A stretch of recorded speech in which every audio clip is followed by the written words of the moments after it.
آگے چلتے ہیں اگلی حدیث کی طرف.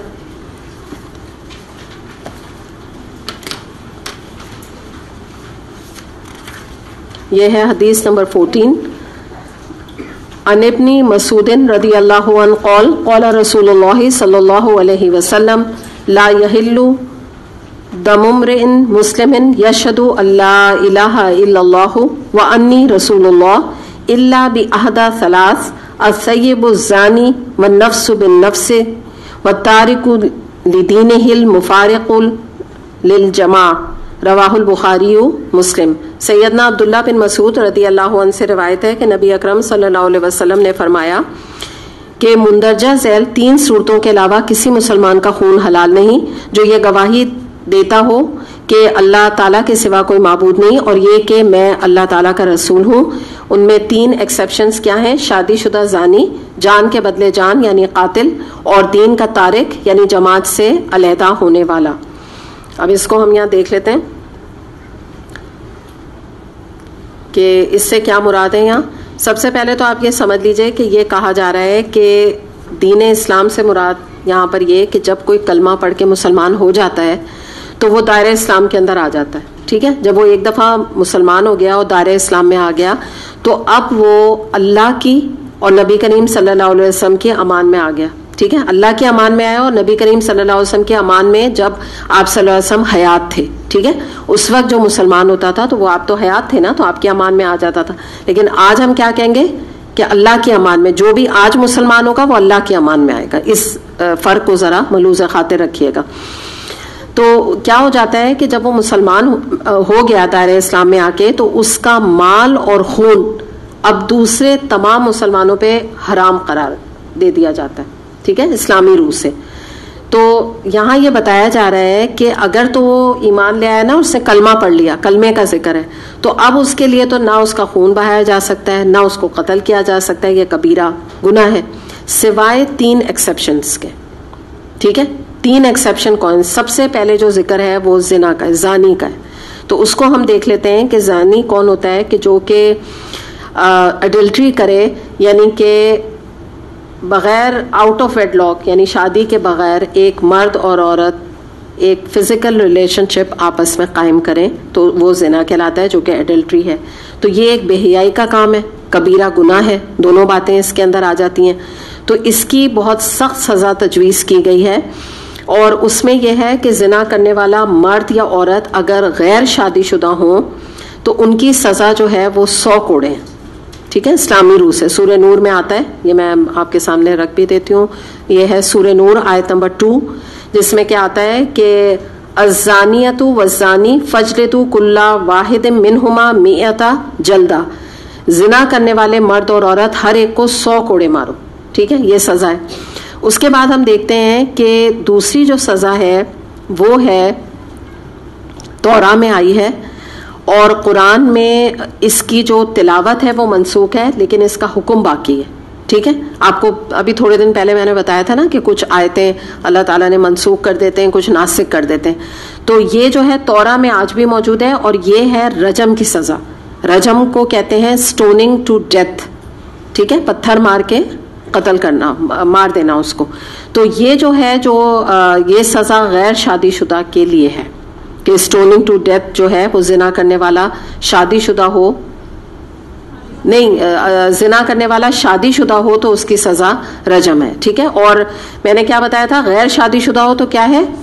100 کوڑے. ٹھیک ہے، تو یہ جو ہے اس کے بارے میں ہمیں پتہ چلتا ہے کہ یہاں پر جو ایکسیپشن آیا تو پہلا ایکسیپشن کیا ہے کہ ایڈلٹری کا وہ مرتکب ہوا تو اس کی صورت میں اس کو رجم کیا جا سکتا ہے شادی شدہ ہونے کی صورت میں. تو ایک یہ الاؤڈ ہے، حالانکہ وہ مسلمان ہے لیکن یہاں اجازت ہے. اس میں ایک اور حدیث نسائی کی ہم دیکھتے ہیں، جن 3 صورتوں میں قتل کی اجازت ہے ان میں سے ایک صورت یہ ہے کہ کوئی شخص شادی شدہ ہونے کے باوجود زنا کرے. وہی والی بات نا، سٹوننگ ٹو ڈیتھ. اچھا، اس کے بعد پھر ہم دیکھتے ہیں اگلی جو ایکسیپشن ہے وہ ہے قصاص. قصاص کا مطلب آپ سمجھتے ہیں قتل کے بدلے قتل. یہ سزا ہے اسلامی روح سے. سورہ البقرہ آیت نمبر 179 میں آتا ہے وَلَكُمْ فِي الْقِصَاصِ حیات، اور تمہارے لیے قصاص میں زندگی ہے. ایک شخص کو مارا جا رہا ہے آپ مجھے اس کا جواب دیں. ایک شخص کو مارا جا رہا ہے اور اللہ تعالیٰ فرما رہے ہیں کہ تمہارے لیے قصاص میں زندگی. کیا مطلب ہے اس کا؟ کیا بات سمجھ آ رہی ہے؟ جی آپ بتائیے.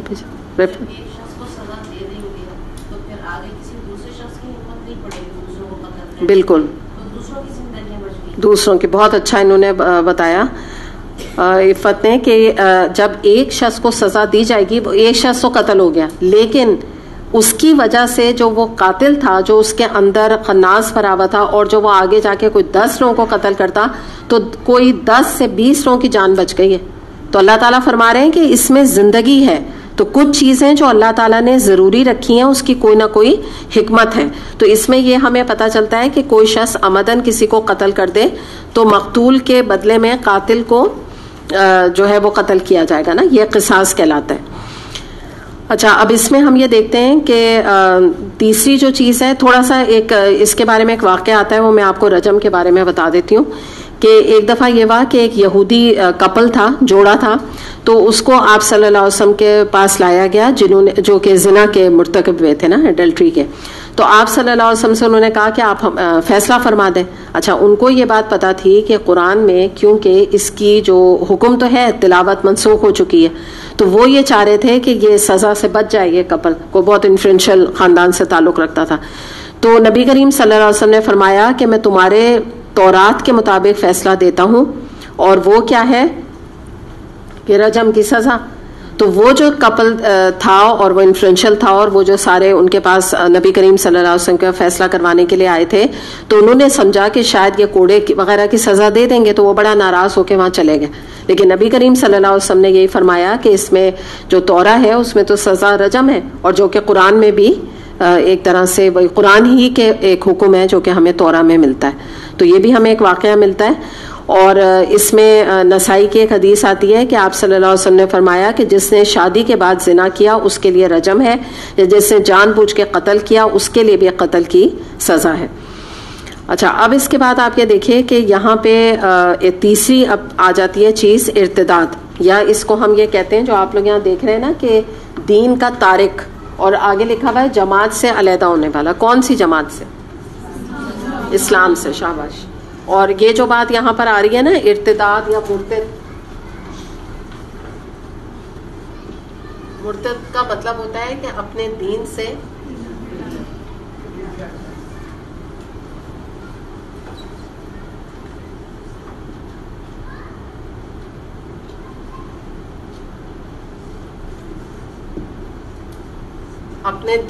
انحراف کرنے والا، یعنی اپنے دین کا انکار. آپ اس کو ایزی کر لیجئے، میں نے انحراف لکھ دیا.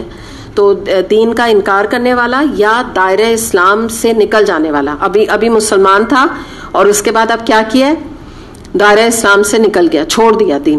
تو پھر یہ دیکھتے ہیں کہ ان کی جو سزا ہے وہ یہ ہے کہ واجب القتل یہ کہلاتے ہیں. ٹھیک ہے.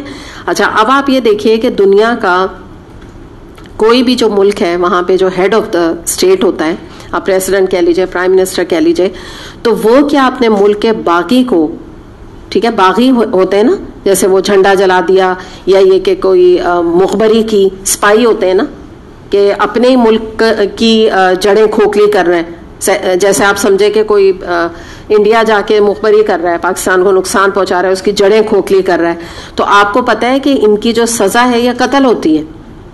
ظاہر سی بات ہے کہ وہ ملک کا جو ہے وہ ایک طرح سے بہت بڑا کرائم کے مرتکب ہو رہے ہیں نا وہ. تو اس طرح ہمیں یہ پتہ چلتا ہے کہ اسلام جو ہے وہ کوئی، اس نے کسی نے کوئی جبرن تو کسی کو مسلمان نہیں بنایا تھا نا. جب وہ مسلمان ایک دفعہ بن گیا، دائرہ اسلام میں آ گیا، تو اب اس سے تو قرآن اور سنت کی پیروی کرنا واجب تھی، مینڈیٹری تھی. تو وہ کیوں اس نے جو ہے وہ دین چھوڑا؟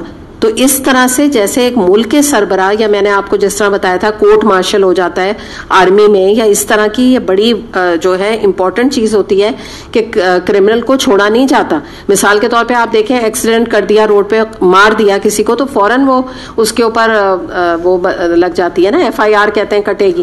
تو دنیا میں نہیں چھوڑا جاتا. تو اس طریقے سے یہ بات ہے کہ اگر کوئی بھی ایک دفعہ دین اسلام میں آنے کے بعد دوبارہ پلٹ کے جائے گا تو پھر اس کا کیا معاملہ ہوتا ہے کہ اس کو وہ واجب القتل قرار پاتا ہے اور مرتد کہلاتا ہے. کیونکہ دیکھیے وجہ کیا ہے، تھوڑا سا اس کو غور کیجئے کہ جب ایک انسان جو ہے نا وہ دین اسلام کو چھوڑتا ہے تو اپنے ساتھ وہ کوئی 6 لوگوں کا ساتھ لے کے جاتا ہے. یا اللہ معاف کرے جن کے ماں باپ ایتھیسٹ ہوتے ہیں تو بچے بھی ہوں گے نا موسٹ پروبیبلی. جب اگر کوئی ماں باپ نماز ہی نہیں پڑھتے, دین ایمان ہی ان کا ختم ہو گیا اور وہ اللہ پہ ایمان ہی نہیں رکھ رہے ہیں, تو کیسے وہ اپنے بچوں کی تربیت کریں گے؟ بچے بھی وہی نکلیں گے. تو یہ تو جنریشنز کی بات نقصان ہو گیا نا, دین کو اس نے نقصان پہنچایا ایک اپنے ایمان کو چھوڑنے کی وجہ سے. اور بعض دفعہ تو آپ دیکھیں کہ لوگ بتاتے نہیں ہیں, بیسکلی مرتد ہوتے ہیں, قرآن کے بارے میں ایسی ایسی باتیں کرتے ہیں, اللہ معاف کرے کہ کوئی کافر نہیں کرے گا, ایمان کے بارے میں ایسی باتیں کرتے ہیں, تو وہ جو ہے وہ بھی ایک طرح سے مرتد ہوتے ہیں, لیکن چھپا کے اپنے ارتداد کو رکھتے ہیں. لیکن بہرحال اسلامی لحاظ سے اگر کہیں پر یہ اسلامی سزائیں نافذ ہوں گی نا تو اس کی سزا جو ہے وہ واجب القتل ہوں گی. چلیں آگے دیکھتے ہیں.